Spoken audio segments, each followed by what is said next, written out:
और इसी बीच बड़ी खबर आ रही है पुणे से, जहां पर पिंपरी चिंचवाड़ में कुत्तों का आतंक देखने को मिला है। एक युवक पर 7 कुत्तों ने हमला कर दिया और इस हमले का सीसीटीवी फुटेज भी सामने आया है। वहीं कुत्तों के हमले से खुद को बचाता हुआ यहां युवक कैसे नजर आया, वो आप इस सीसीटीवी फुटेज को देखकर अंदाजा लगाइए।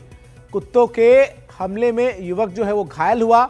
गनीमत ये रही कि किसी तरीके से उसने खुद को सुरक्षित वहां से बचा लिया, लेकिन बावजूद इसके इस पूरे प्रयास के दौरान युवक को गंभीर जो है वो चोटें आई हैं। तो ये तस्वीरें आपके स्क्रीन पर पिंपरी चिंचवाड़ से है, जहां कुत्तों के आतंक ने एक युवक को किस प्रकार से घायल कर दिया, वो इस वक्त आपके स्क्रीन पर अब देखिए, एक के बाद एक 7 कुत्ते इस पर झपट पड़े हैं। युवक ने खुद को बचाने की कोशिश की और इसी कोशिश में एक बाइक वो कुत्तों की तरफ गिराता हुआ नजर आया। ये सीसीटीवी फुटेज अब सामने आया है। 3 तस्वीरें हैं आपकी स्क्रीन पर। कुत्तों ने किस तरीके से हमला किया है और लोगों की मुश्किलें बढ़ा दी हैं, ये अलग अलग जगह से तस्वीरें आप देख रहे हैं। 3 तस्वीरें आपके टेलीविजन स्क्रीन पर। पहली तस्वीर महाराष्ट्र के पिंपरी चिंचवाड़ से, दूसरी तस्वीर मध्य प्रदेश के खरगोन से और तीसरी तस्वीर उत्तर प्रदेश के कानपुर से। और तीनों तस्वीर में समानता एक है, वो ये है कि कुत्तों का आतंक और उन सब के बीच सुप्रीम कोर्ट का वो निर्णय, जिसमें सुप्रीम कोर्ट ने आवारा कुत्तों को पकड़कर शहर के बाहर छोड़ने के अपने निर्णय में तब्दीली की और तमाम स्ट्रे डॉग्स को स्टेरिलाइज करके वापस उन्हें छोड़ने को कहा। लेकिन जब ऐसी तस्वीरें सामने आती है तो फिर वो बड़ा सवाल खड़ा हो जाता है कि आखिर कुत्तों के आतंक के आगे इंसानी जान की कीमत क्या है। और इसी के चलते ये विवाद और बढ़ जाता है और चर्चा यहीं से शुरू हो जाती है चंदन, क्योंकि लगातार इस तरीके की खबरें सामने आ रही हैं। 3 तस्वीरें हैं आपकी स्क्रीन पर और ये अलग अलग राज्यों से हैं, महाराष्ट्र से, मध्य प्रदेश से और उत्तर प्रदेश से, जहां पर कुत्तों के हमले में लोग घायल हुए हैं। वहीं देश के अलग अलग शहरों में आवारा कुत्तों के हमले की खबर सामने आ रही है। सुप्रीम कोर्ट ने कल अपने आदेश में आवारा कुत्तों को लेकर अहम आदेश दिया था, जिसके बाद तमाम डॉग लवर्स और आवारा कुत्तों से पीड़ित लोगों की अलग अलग प्रतिक्रियाएं सामने आई। सुप्रीम कोर्ट के फैसले को जानने से पहले इन 2 तस्वीरों पर गौर की। तस्वीरें किस शहर की हैं, ये जानना जरूरी नहीं, क्योंकि ऐसी तस्वीरें हर रोज सामने आ रही हैं। फिर भी आपको बता देते, कुत्तों से जान बचा रही खदीरा कर्नाटक के दावणगेरे की रहने वाली थी, जो अब इस दुनिया में नहीं।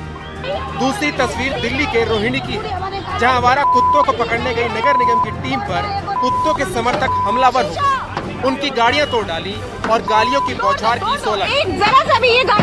उम्मीद की जानी चाहिए कि सुप्रीम कोर्ट के फैसले के बाद ऐसी घटनाओं पर रोक लगेगी।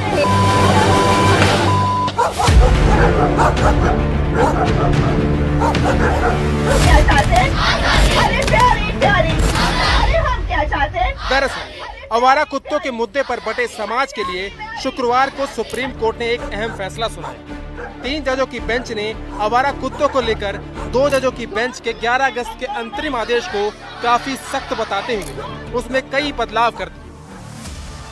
ताजा आदेश के मुताबिक नगर निगम और नगर पालिकाएं आवारा कुत्तों को रिहायशी इलाकों से उठाकर उनका बंध्याकरण करवाएंगे। इसके अलावा उनका टीकाकरण किया जाएगा और उन्हें फिर उसी जगह छोड़ा जाएगा जहां से उठाया गया। लेकिन ऐसे आवारा कुत्ते जिन्हें रेबीज हो या रेबीज होने की आशंका हो या जिनका व्यवहार आक्रामक हो, उन्हें वापस सड़कों पर नहीं छोड़ा जाएगा। जहां तक हो सके ऐसे कुत्तों को अलग बंध्याकरण और टीकाकरण के बाद अलग शेल्टर्स में रखा जाएगा। नगर निकायों को कुत्तों के लिए शेल्टर बनाने का काम जारी रखना होगा। सुप्रीम कोर्ट के जस्टिस विक्रमनाथ, जस्टिस संदीप मेहता और जस्टिस NV अंजारिया की बेंच ने यह भी आदेश दिया है कि हर म्युनिसिपल वार्ड में आवारा कुत्तों को खाना खिलाने की एक तय जगह बनानी होगी। इसकी जानकारी के लिए नोटिस बोर्ड भी लगाने होंगे। सड़कों पर आवारा कुत्तों को खाना खिलाने की इजाजत किसी हाल में नहीं होगी। इस निर्देश का उल्लंघन करने वाले लोगों के खिलाफ कार्रवाई होगी। हर नगर निकाय को सुप्रीम कोर्ट के निर्देशों का उल्लंघन की शिकायत के लिए एक हेल्पलाइन नंबर देना होगा। जाहिर है, आवारा कुत्तों के मसले पर सुप्रीम कोर्ट के फैसले से पशु अधिकार कार्यकर्ताओं ने राहत की सांस ली। लेकिन क्या आवारा कुत्तों पर शहर शहर, गली गली होने वाले विवाद भी रुक जाएंगे और आवारा कुत्तों का आतंक भी थम जाएगा?